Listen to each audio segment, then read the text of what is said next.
Hello and welcome to HeroTech System. This is Lab 3 of our CCNA Cisco Packet Tracer Lab series. In our last video, I showed you how to connect 3 PCs using a hub, assign IP addresses to them, and ping between the PCs. In today's video, I will be demonstrating collisions in an Ethernet hub network. And hopefully, after the demonstrations, you would understand why it is important not to use hubs in your network. So we have already created this topology. And if you are new to the video series, the link to Lab 2 will be in the description. So we'll make sure that we can ping between the PCs. We'll ping from PC 6 to PC 7.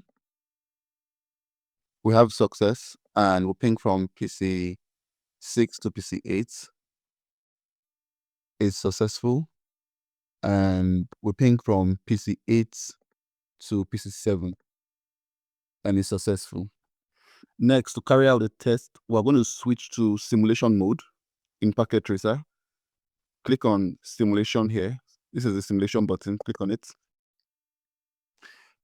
The simulation mode allows us to see in real time as packets move through the network.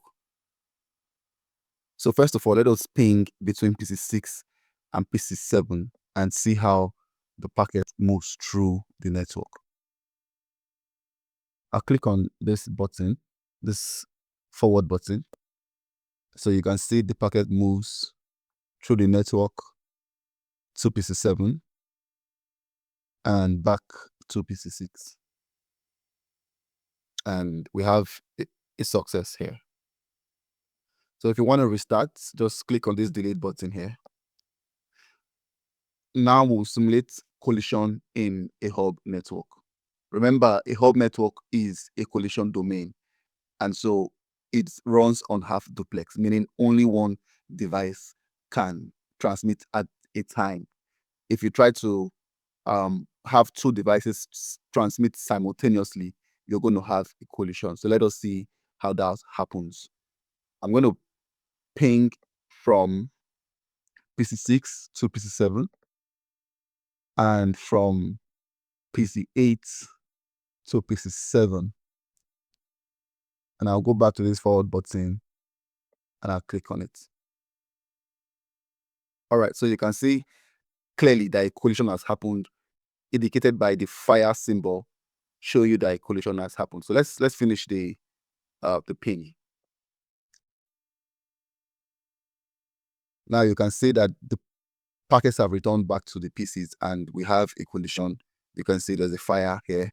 If I finish the ping process, you can see in the results area, you can see that the status has failed. The ping status has failed, indicating that a failure has occurred. So here's why you should never use hubs in your network, because to solve this collision, the hub network allows only one PC to transmit at a time, and that is disastrous for a network. It makes the network slow and greatly reduces the performance of the network. In our next video, I'm going to show you how to remedy this situation, the device to introduce that allows devices to communicate simultaneously. If you found this video helpful, please like and subscribe to the channel and click on the notification bell so that when we release the next lab, you will get notified. Thank you, and I'll see you in our next lab.